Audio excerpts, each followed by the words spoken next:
And at one point, I found that once I have been able to more and more integrate my story and share it with others, to be of service to other people, to parents, to medical practitioners, and to other people who have experienced this, the more I make sense of my own experiences and can heal from them. So again, we heal in community. Welcome to the Medical Trauma Support Podcast, the show where we shine a light on the hidden impacts of medical trauma, explore tools for healing, and empower you to take control of your health journey. I'm Sarah, your host, a passionate advocate for trauma-informed care, somatic healing, and compassionate conversations. I'll bring you expert insights, healing strategies, and personal stories of resilience to help you feel seen, heard, and supported on your path to recovery. Hello, everyone, and welcome to the Medical Trauma Support Podcast. I'm super excited today about our conversation with Kelsey Wesley. And Kelsey, I'm going to give it a couple words, but she does a lot more than what I'm saying. But she works with businesses to help their employees be well. And Kelsey, I'm so glad you're here. Our conversation when we met was so exciting. And I'm like so excited to be able to let other people hear it because I think it's just so important. But do you want to start off by telling us, you can go into a little bit more depth about what you do and who you are? Yeah, definitely. So, and thank you so much for allowing me to come on. I think it is such an important topic that is very new and yet is something that I think is going to have a lot of power when being discussed, especially not just in the United States, but across the globe. So maybe a little bit about me and my background. I'm a leadership development and employee wellness consultant, but I myself have suffered from extensive medical trauma as a child. So I was born with something called a giant congenital nevus. It's a large brown birthmark that covered the entire right side of my face. And my parents decided very early on that they wanted to have the birthmark removed. And so I had to go through subsequent surgeries from the time I was 8 months old until I guess my last one was, in my 30s or so, early 30s, to both remove the birthmark and to reconstruct the right side of my face. Mm-hmm. So I've learned over the years the reasoning behind why they made the decision that they did. Much of it back in the early 90s, there wasn't a lot of this whole thing around really kind of like, love at every size or, happiness at every size with your body positivity. It was a lot about the aesthetics. And so my parents wanted to try to give me the best chance that I could to have a normal life in the way that they thought was going to be normal. Right. Of course, there were some medical reasons behind it as well, but I think that the cosmetic reason was the primary purpose. Mm-hmm. So, in that time, like I said, I had 17 surgeries, multiple skin grafts. Luckily, now makeup kind of covers it pretty well, but I still have a lot of extensive scarring on the right side of my face. And it's been an interesting journey, not just from a medical perspective, but also from an emotional perspective for me to begin to understand my experiences as a child and the impact that they have on my life, or that they have had on my life as an adult in different circumstances and in different scenarios. And what I have found in my practice, both as a consultant and as a personal development coach for individuals, is that I have a very unique perspective and a unique story that allows people to sort of tap into their own traumas in a way that makes it feel like a very safe experience, because I myself has experienced some of these situations. Right. So it's a little bit about me and a little my background, but we can obviously dive into any part of it. Yeah, I mean, this is why I've been so excited to have you on, because, our conversation was just so beautiful. It was, I think a lot about how we can support children going through medical procedures. And I have shared in previous podcasts that the thing that led me to do this work and to create medical trauma support is because my experience with my child. So, finding out while my child was in the womb that there was something wrong with their organs, and the experience from the parent side, acknowledging first of all how absolutely terrifying it is when there is something medically wrong or something medically different with your child. And of course, the fear always goes to losing your child. But then there are other fears too. And like you shared, your parents had some fears about what would this be socially? Like, what would it be to look different socially?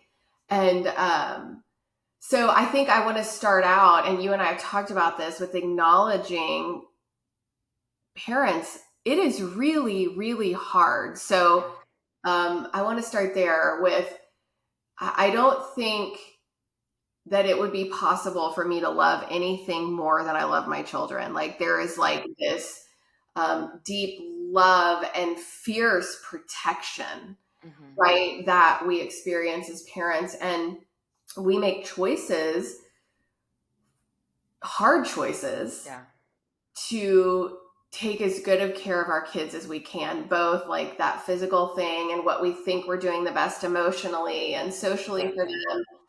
And so I just think this conversation is so important for parents to hear. It's so important for people who experience childhood medical trauma to hear. My hope is that medical providers hear it too, because we all have this role to play as the adults when children are going through hard medical experiences. Yeah, absolutely. So, I think it's something that I've come to learn now more and more about the experience that my parents had when I first came out, because, my medical issue was a physical skin issue that wasn't foreseen in the womb, right? And I mean, maybe you could find that out nowadays. I don't actually think so. So I sort of came out as their first child. My mom was 26, my dad was 27. They were young. And I came out an adorable baby, but had a massive difference and they were forced into this world that they never had on their radar. They just thought they were just going to have a kid. It was going to be lovely. They were just going to be celebrating with little cute baby, shoes and socks and whatever. Yeah. And back then they didn't have the plethora of knowledge or community building that we have due to the internet. So, my mom has books of articles that were written and contacts for people who were researching Nevis across the world, and letters that she had written to other parents who had kids. I mean, it was, and I remember seeing those guys. I only saw them I think it was only like 3 or 4 years ago when I went back to the US to visit my parents. And I found this whole binder of all this stuff that my mom had done. And it was one of the first times that I realized, like, holy shit, my mom had really been trying so hard with what the information that she had and the capabilities and the bandwidth that she had to find not answers in terms of how to solve things, but just to find a path forward as to how to parent a kid who just fundamentally is different now and is not what we expected coming out of the womb. So, it's been an interesting experience with them. And also recently, it's been another topic I've really revisited quite a bit with my dad, because my dad was actually kind of the primary person who was taking me into my surgeries. He was the one who was carrying me in, having to sit with me when I went under, and he was sort of the presence that was there. So I have a very close relationship to my dad. And I'm going to get emotional about it because it's so touching, because my dad, in the years that I have been trying to make sense of what I've experienced, I've expressed to him the challenges that I've had around the medical trauma. And he very much feels a sense of guilt and shame around it. And I never, ever wanted him to feel that way, because I truly believe he did the best he could with what he had. And he did an epic job as Yeah. my dad. And so did my mom, in terms of supporting me as best they could with the tools that they had.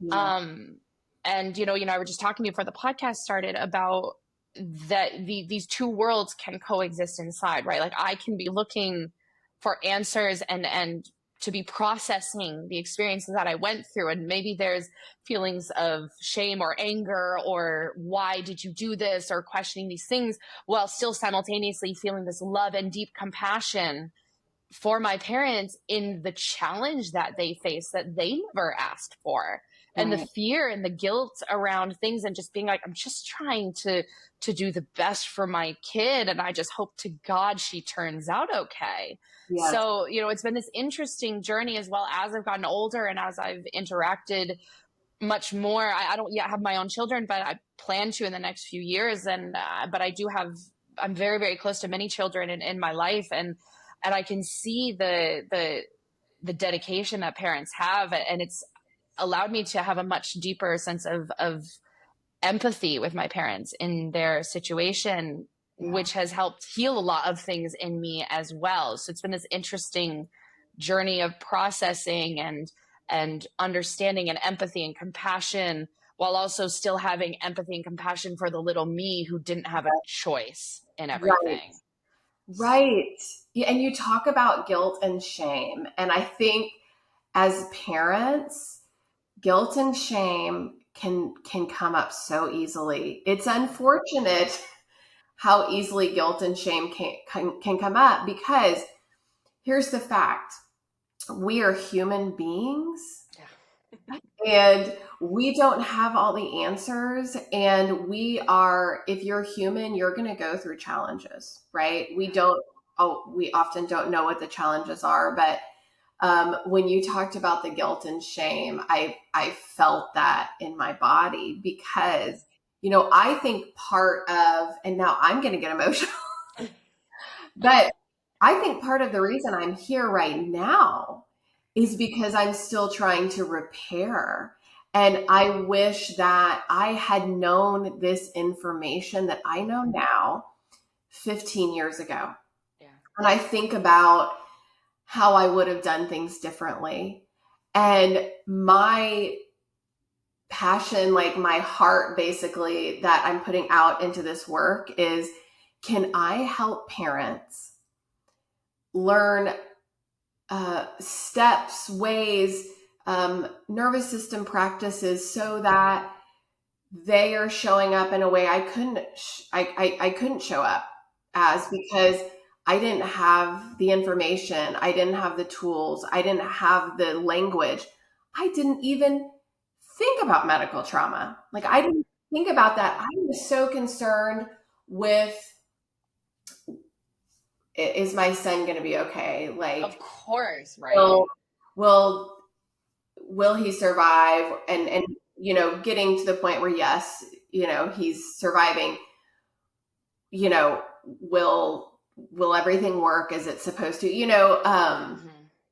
So yeah, Yeah, yeah, I'd love to comment on that, actually, especially the yeah, guilt and shame piece, because um, you know, it's interesting, because it's something that I've only recently realized in the last basically year and a half or so, is that one of, kind of, maybe not the primary result of medical trauma, which is like, every time I go into a hospital, I just get like the cringe, right? That's kind of this like automatic reflex that I have. It's gotten much better now, but it's still just like, ugh.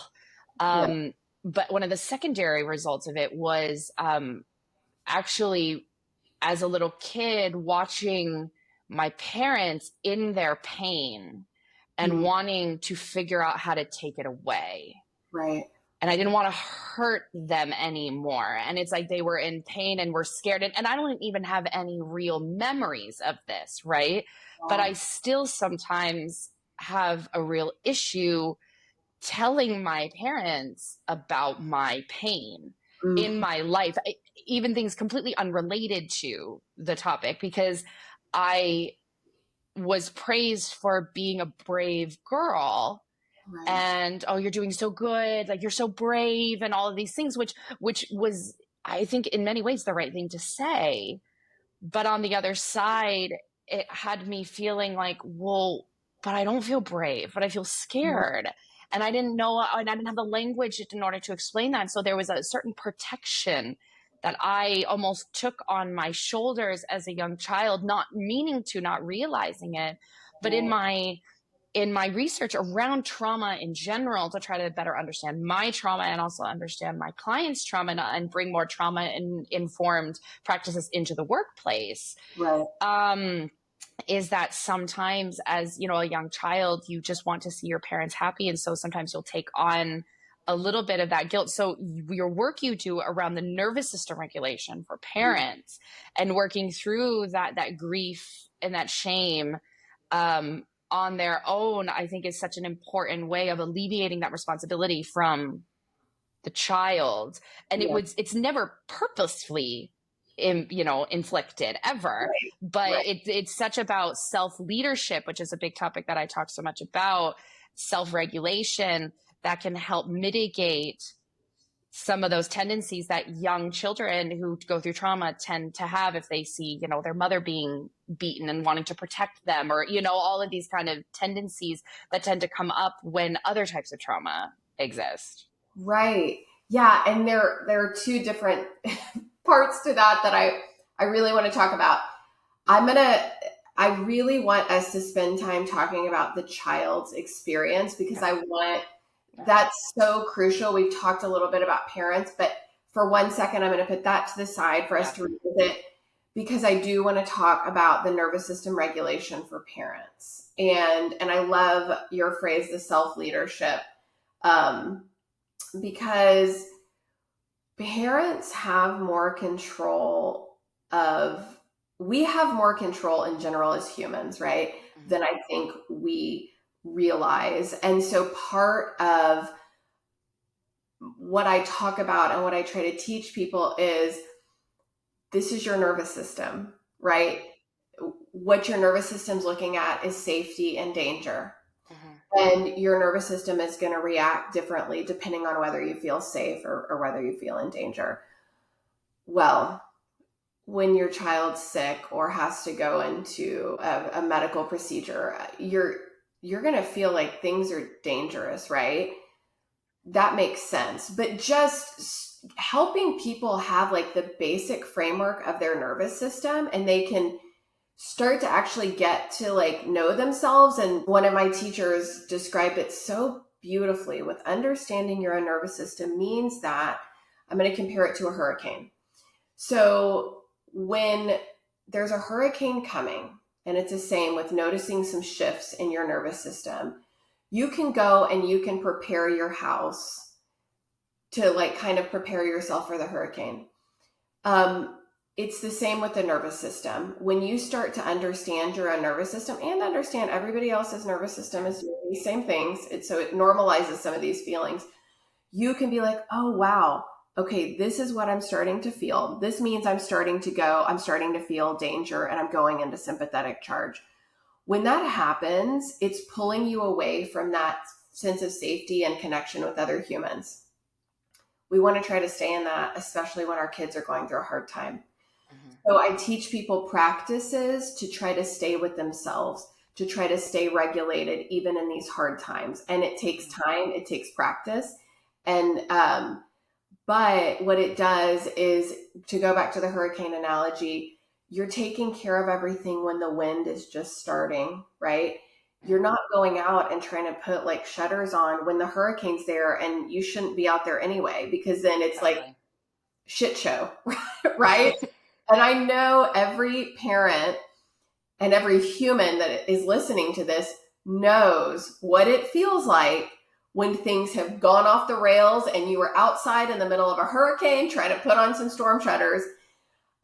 So to go back to, we have more control than we realize. It is, we can learn about our own systems. We can get to know our systems better, and we can find the practices that resonate with our system, because what our kids need when they are in these terrifying and painful situations is they need for us to be as regulated as possible.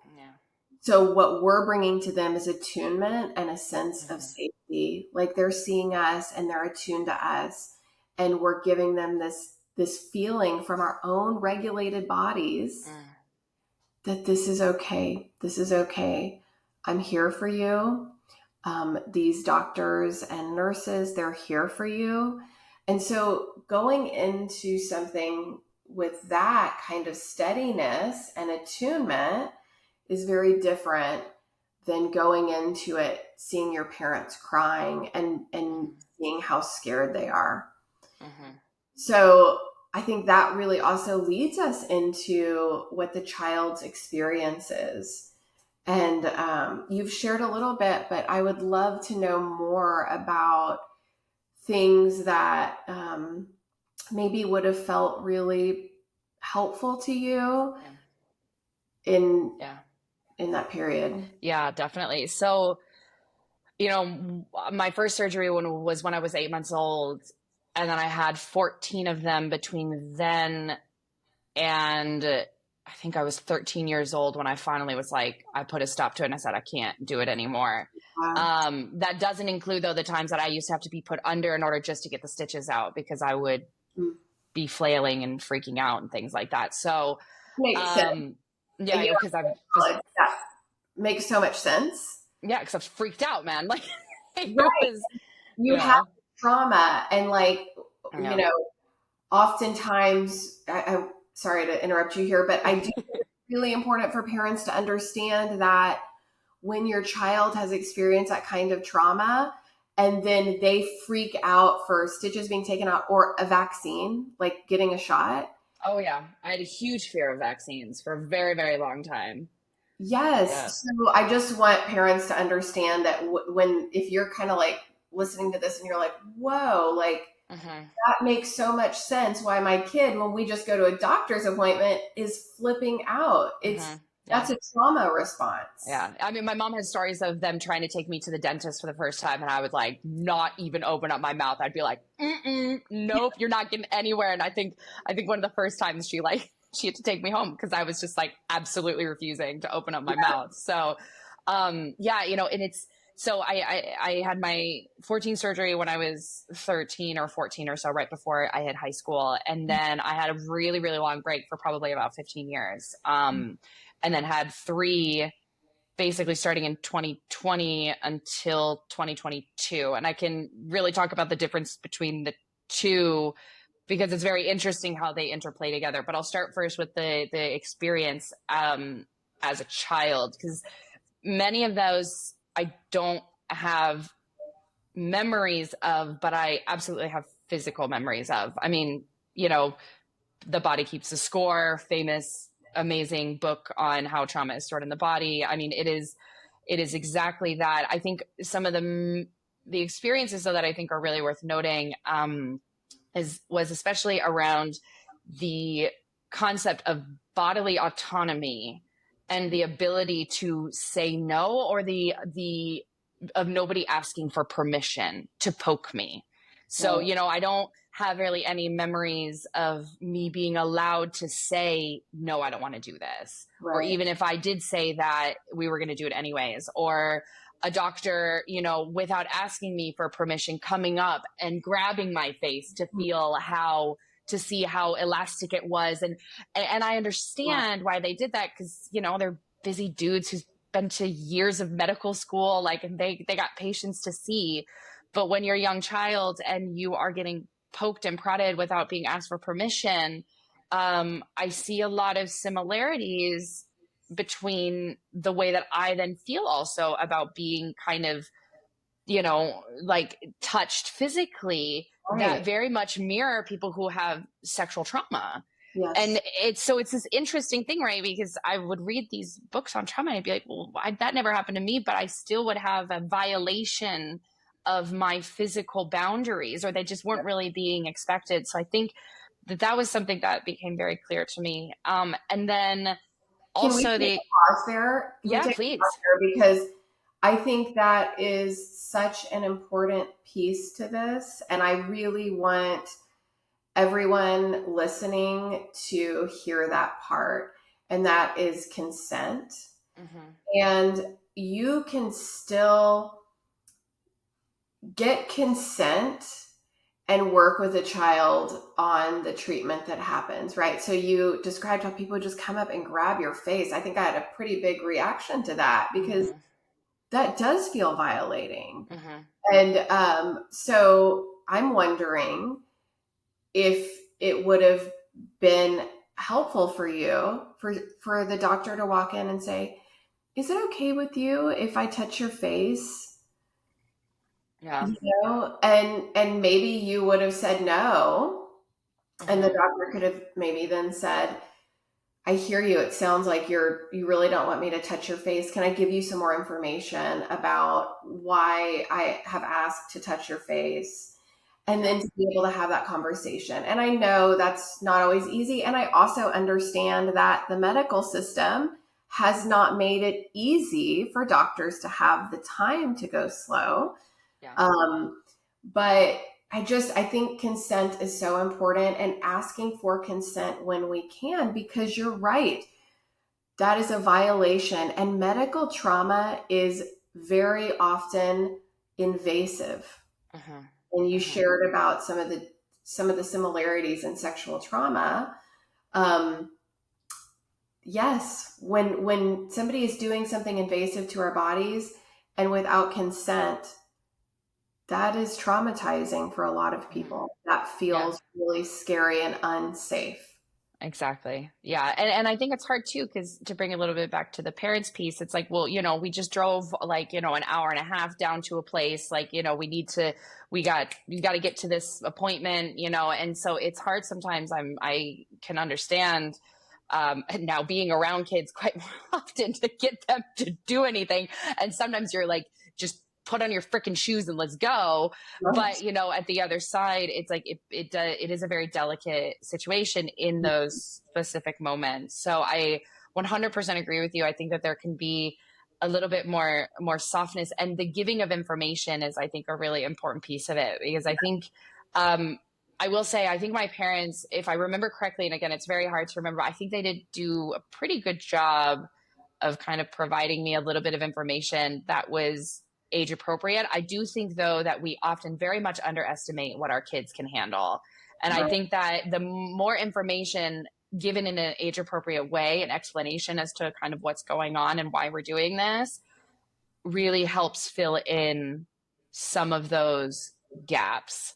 I think what was my challenge is, because I was born with this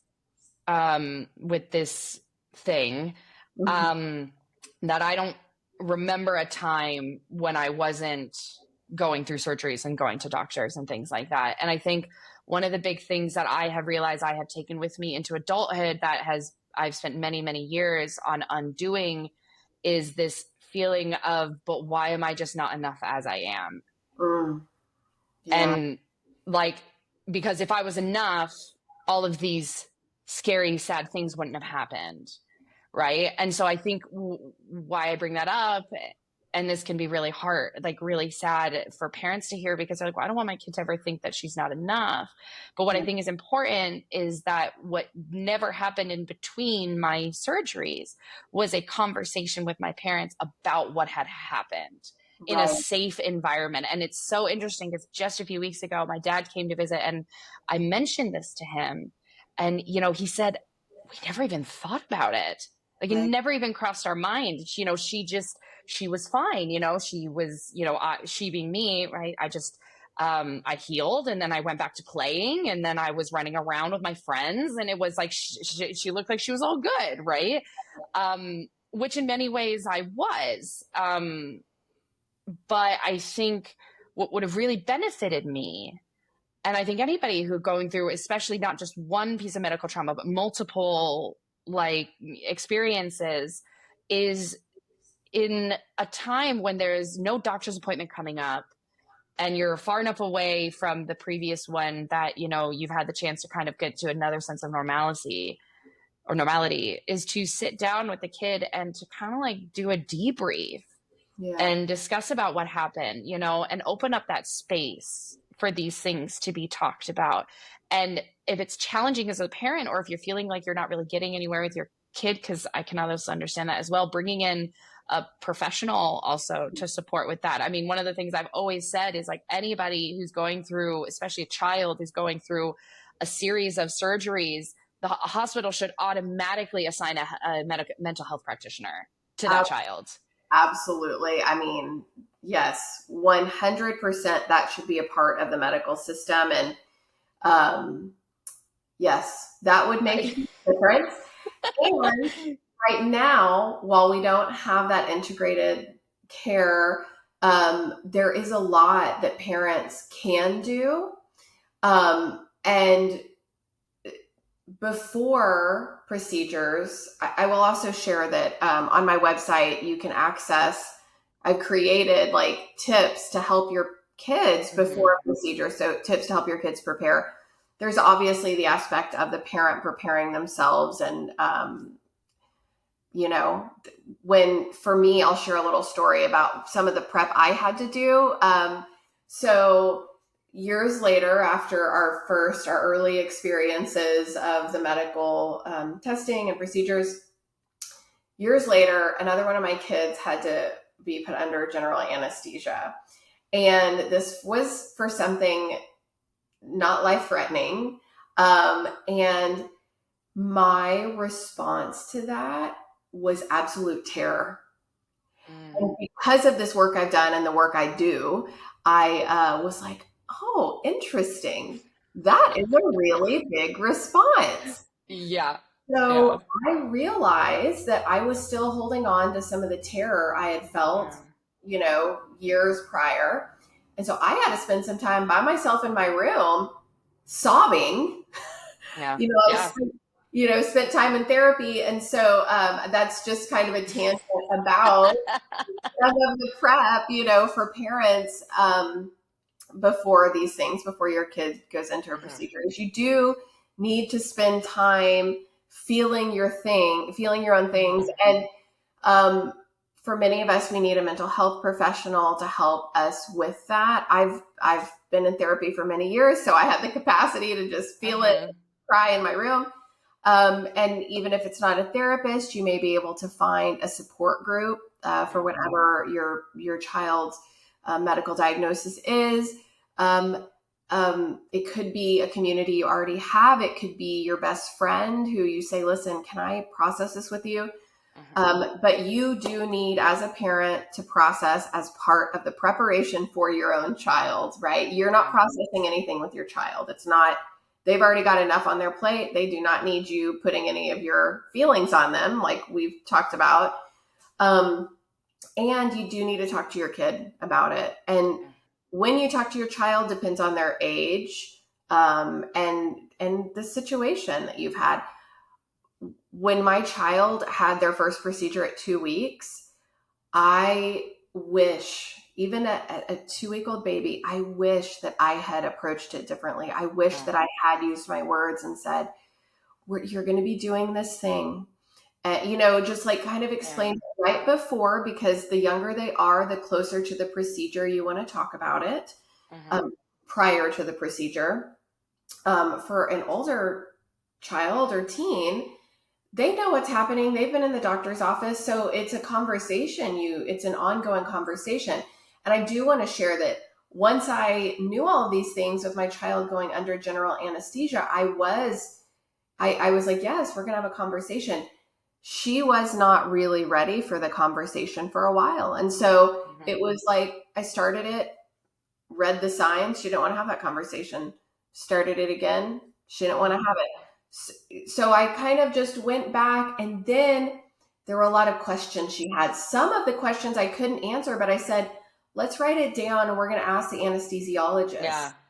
So then we go in for the procedure, and the medical providers were so lovely and kind, and they answered her questions, and they spent time. They were able to slow down and be with her before. And, the anesthesiologist was able to answer this question she had that I couldn't answer. They understood the importance of the kid feeling a sense of control. They let her go back and push the button and see where she was going to go before she was put under anesthesia. I don't know if they would have necessarily done that. Maybe they would have, hopefully they would have, but if I hadn't asked a lot of questions and kind of purposefully slowed things down a little bit. Yeah. So those are just some of the tips, I think, for parents in preparation. And like you said, afterwards, what can you do after? And I'll share something that I did, but I would also love to know what would have been helpful for you even beyond the conversation. When your child first comes out from a procedure, you're not having a conversation. Try to keep the words to a minimum. What your child needs or what anyone needs after a scary experience is presence. Just be with them.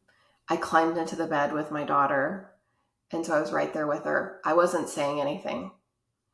And so to know there's a space for slowness and just that connection.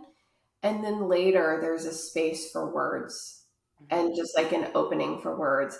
So, but I really want to know if there's something through your journey of exploring this and healing that you're like, oh, I wish this thing had happened. Yeah, I think the physical part that you just described, and I keep mentioning it, right, but I don't always remember what happened after my surgeries. I think that what you just described, I mean, it definitely makes me feel emotional when I think about it. So that usually is a sign that would be something that would be really good. If I start to get teary, I'm like, oh yeah, that hits really hard. So yeah, things like that. And, like I said, just having, finding a space to have a conversation about, what you're having done, why you're having done. My parents did do a pretty good job of sort of giving me a script to also kind of like explain what was going on to me or why they were doing the way that they do. I mean, I have kind of certain words in my mind and the way that it said, I was born with a birthmark. I've had surgeries for medical reasons because it could turn into skin cancer, like whatever. There was kind of like a little bit of a script, which was good, but I think what it lacked was a little bit of that deeper element of a real conversation of like the experience that I was having. Mm-hmm.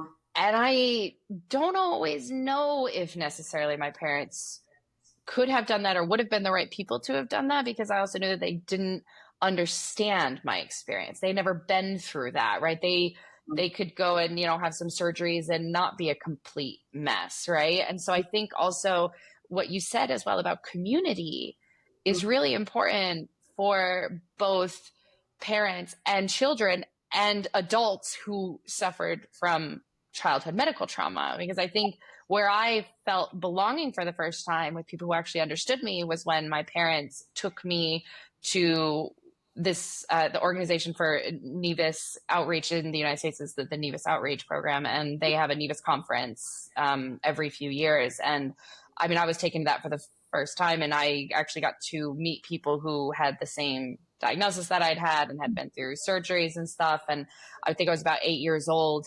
And it was a really beautiful experience being able to talk to other kids who had a similar experience. And I think that there's a space for that as well, even as children, to just be interacting with people who understand what you've been through. Because I think parents, I mean, like really do the best they can, but at a certain level, they will never fully understand. So it's a little bit of that burden that we as the people who have gone through it have to carry, but also it is that burden that allows us to experience and understand the suffering in others, so it actually can be a superpower. So right. Yeah. I think that community is such a crucial piece just to being a human, period. Like we know that. I mean, there's tons of research about the importance of being in community and not being socially isolated. But in this situation, the medical trauma situation, I think it is so important to find community that understands it. And something that I was just telling you, Kelsey, before we started the podcast, is this has led me to create a membership a medical trauma support membership. It's called Befriend Your Body Community, because, I'm all about getting to know your body and getting to be friends with it again, especially after medical trauma, because that is so crucial, that support of being with people who get it. And I've seen that in our peer support groups, is people come in and they're like, oh my gosh, finally, I feel like people understand my experience, because sometimes they'll even go to support groups specific to the diagnosis they have, but the other people have experienced it differently than they have. And community is just absolutely crucial. And I think for any parents listening to what you said about your experience as the child, being able to be with other children and probably adults too who experience this as children, I mean, like, oh, you get it. And I actually spoke to somebody on a different podcast episode that she is a college student, and she's creating her project at school is all about medical trauma. And it's been a way for her to process her experience, her childhood medical trauma experience. And she said when she connected with people through this project who were taking the same medication, she felt this immediate, you get it.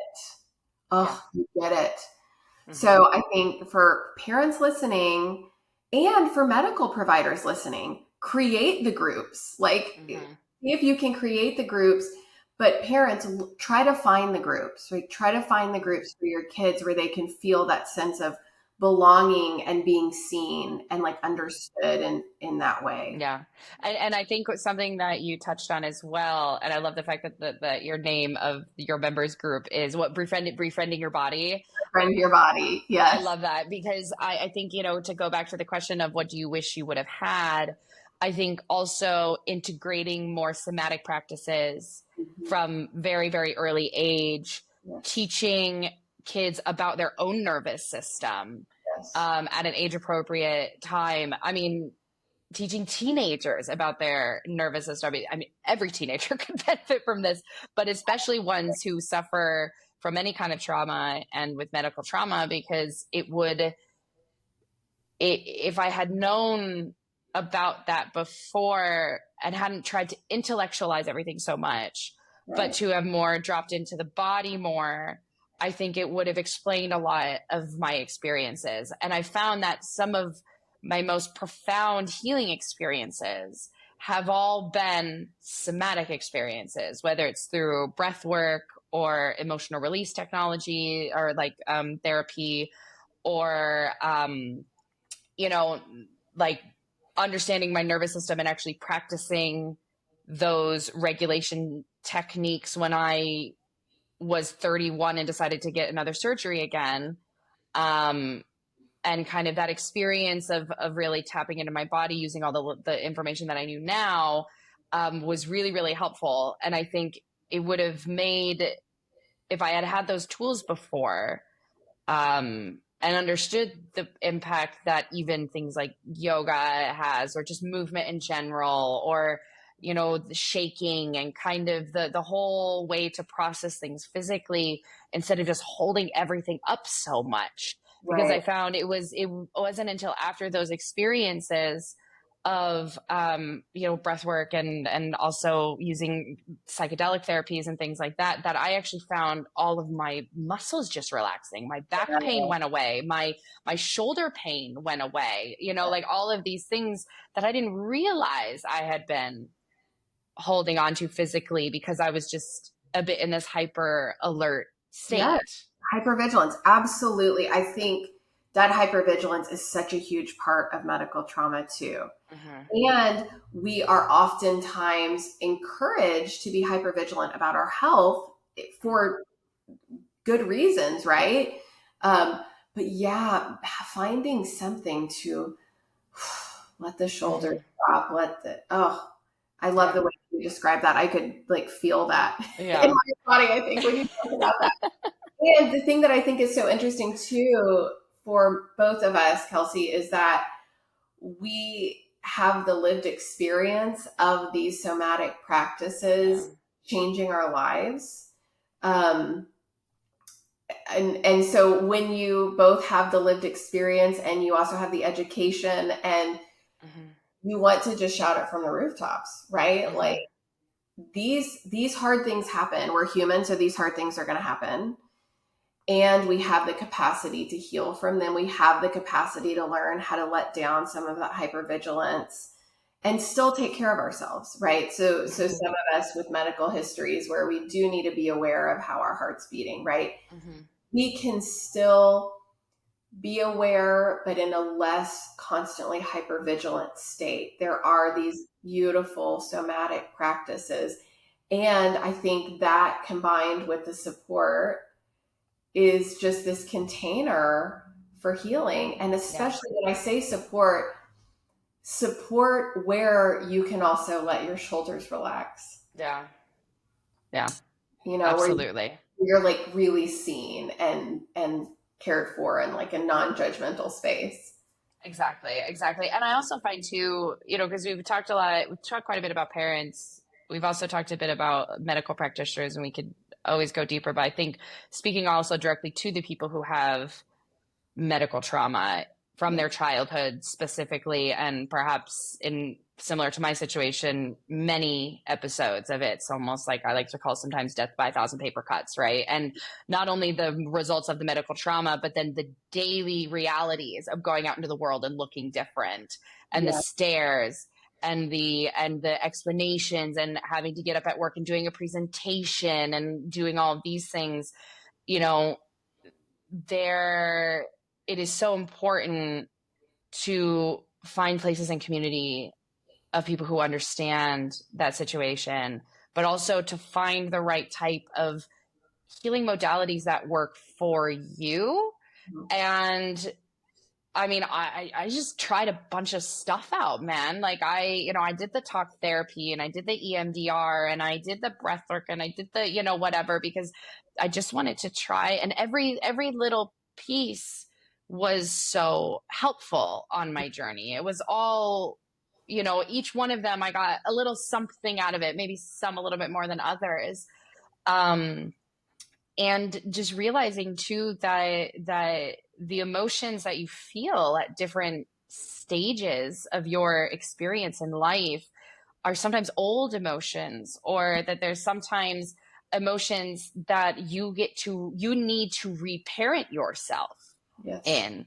So a lot of the work that I have done in the last few years is all about reparenting myself, maybe giving myself the love that I needed from my parents, but they didn't know how, or they didn't have the tools, and they can't read my mind either, right? So even if I could have explained things that my parents wouldn't have been able to necessarily give it, but I get to give it now to myself. And so there's a lot of meditation practices you can do, or, working also with other types of practitioners to tap into that.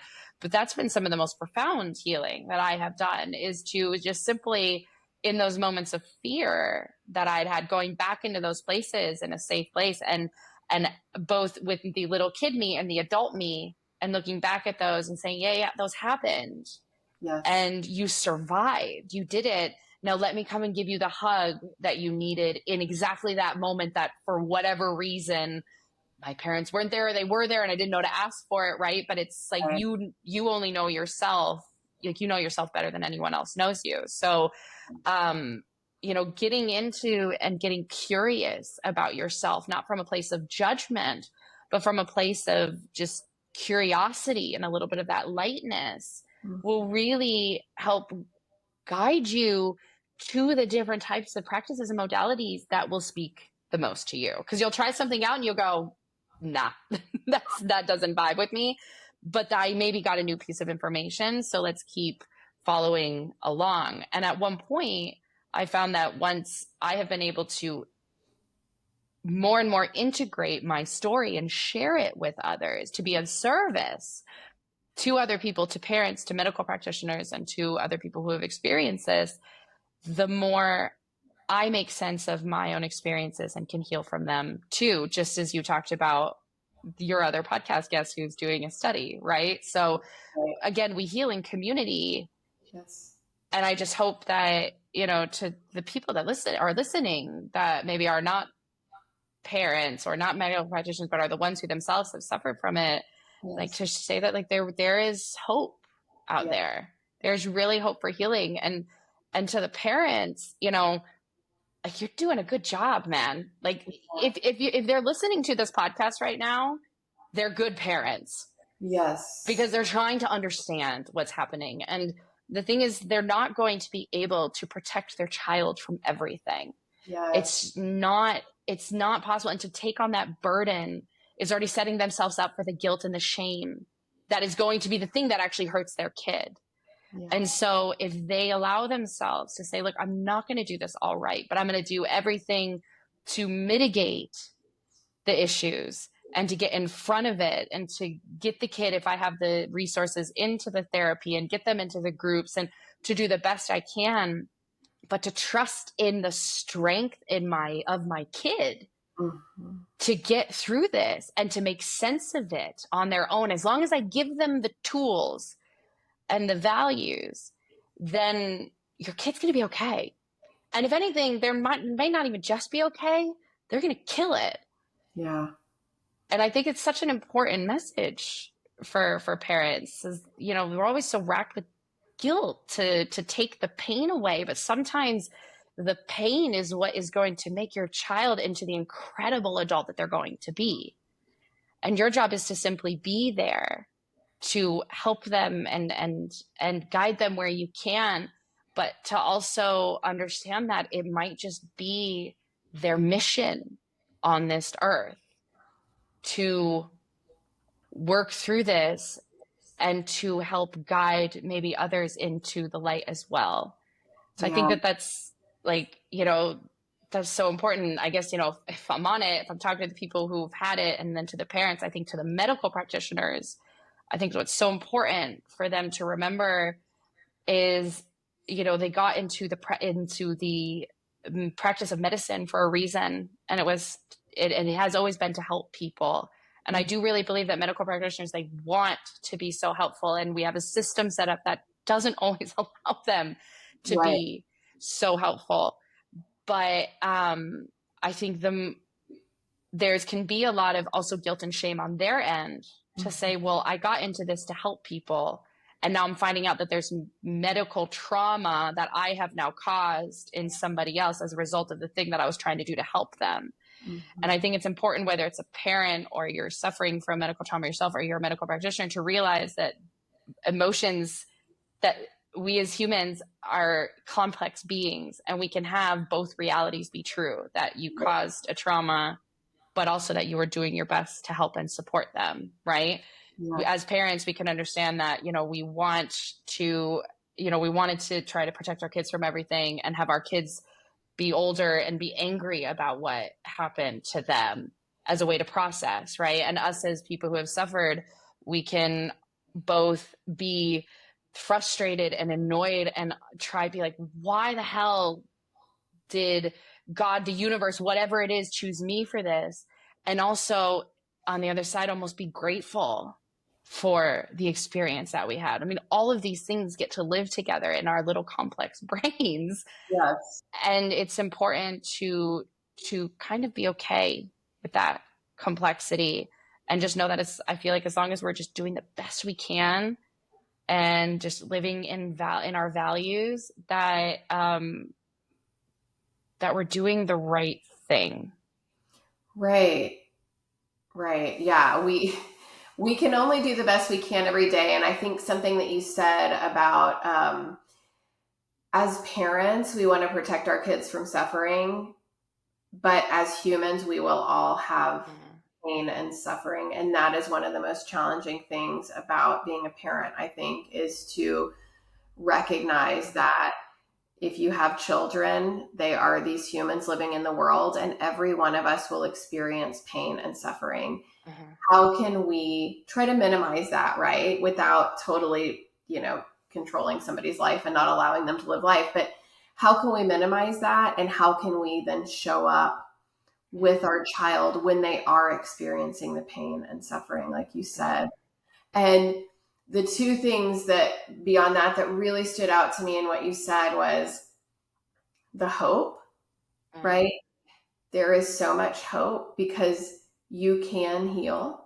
Like we can all heal. Like you said, we're going to have different pathways, are going to be unique, but we can all heal. And for medical providers and really everyone to understand that absolutely there can be both, a life can be saved and there can be trauma. So both of those can be together. And then that third piece goes back to the hope, and we can heal. We can heal physically and we can heal emotionally. And I personally think it's all one thing. So it's everything's connected. So we can absolutely heal. Yeah. And absolutely. I just want to say one more thing just to that. And then just because I think it's important to say as well that the healing gets easier. Yes. It gets easier because at first it feels so hard and you're like, what on earth am I unpacking? What the is this Pandora's box? Why am I doing this? Why am I doing this? This was not a good idea. I may as well have just kept it closed. Like it would have been easier that way. But I will say that it gets easier and easier to unpack things because you start to realize, this is a response that I am having due to something else. And you kind of get into this attitude. It's so funny. I was talking to my husband about it, that it's like an onion. And like every time I think that I'm done healing one thing, I've like peeled away the onion, and all of a sudden, like a year later, I'm like, oh no, I'm doing good. And then like another thing comes up and I'm like, are you kidding me? Like, this is another thing. I thought that I had managed this. But what's interesting is that first off, it gets fewer and like more time comes in between those sessions. So when I, about probably a good 2 years had occurred before very recently when I broke my leg kite surfing, I was launched back into a experience that I'd had as a childhood of being helpless and powerless. Yeah. And I hadn't felt like that in like 2.5 years or something. And I was like, what is wrong with me? But it's funny because the moment I did, I sort of also had this instinct in my brain to go, well, okay, better roll up the sleeves, better start unpacking, let's reach out to the therapist. Let's start researching. Let's start reading the books again. Let's start going back into what I know. So it's almost like it was hard, but I already knew what I needed to do. And so I think now as I start to continue to peel away layers, which it will probably be never ending. And I've just accepted that, that's okay. But it gets so much easier to unpack things, and it gets less and less and less and less. So I think the start feels like a lot, and it's like, when the hell is this ever going to end? And it may never end. So a certain level of acceptance there is really good, but it becomes so much easier and so much manageable. And I don't know, maybe we do a podcast in 50 years and I can let you know if it ever ends, but right now, I don't think it's ever going to end. But it does shift. It definitely totally shifts. And it's never going to end as long as we're alive, because we're humans, and that's part of our journey. But like you said, we build up this foundation. So it's almost like you're getting like stronger and stronger and stronger. And to use some, the window of tolerance, you build this larger window of tolerance, you build more resilience. So I'm so glad you said that. I think that's a perfect way to end this podcast, because we're talking about healing, and to really acknowledge that healing is terrifying at first. And there are other times where it can feel terrifying, but you do have these like almost like touchstones you can come back to once you've been doing it for a while. But it's worth it. Like, I am so glad that I've been doing it and I've sat with it, but there were absolutely times at the beginning that I was like, what is happening? Why am I doing this? This is beyond, like, I should never have done this. I should have never opened up this healing box. But yeah, I'm so glad that I did. And from what you said, I know you're so glad that you did. And it just becomes almost like a snowball of life getting better, right? It's hard to heal. And also it just like life gets better and better. You're still going to have what I call little healing wells, right? You kind of fall into this well for a while. You got to swim around in the dark water and pick up your jewels and your golden nuggets in there. But it just benefits all of you. It benefits all of you to do this healing. You just feel better. You can look at a tree and see how gorgeous that tree is in a way that, I'm using my own experience, in a way that I had never been able to see the beauty of a tree before. So it's absolutely worth it. Kelsey, I am so thankful. I would love to just talk to you every day because I still have a million things to say, but we'll have to save it for another podcast. Yeah. I'm so thankful for you sharing your time and your experience with us.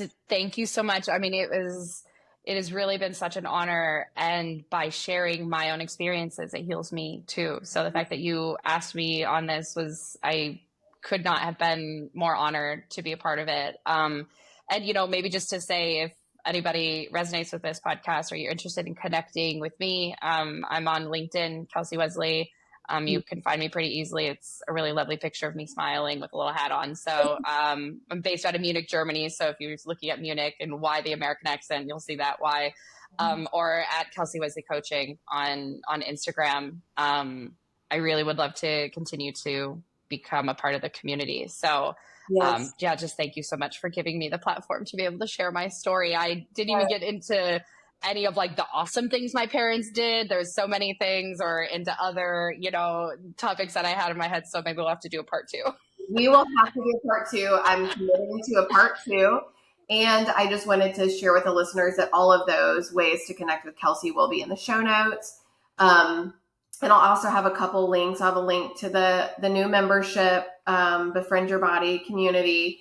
And like I said, I do have a piece I've created with 8 steps, like just clear, concise steps that you can take to help prepare your child to feel better going into a medical procedure. So thank you. Thank you.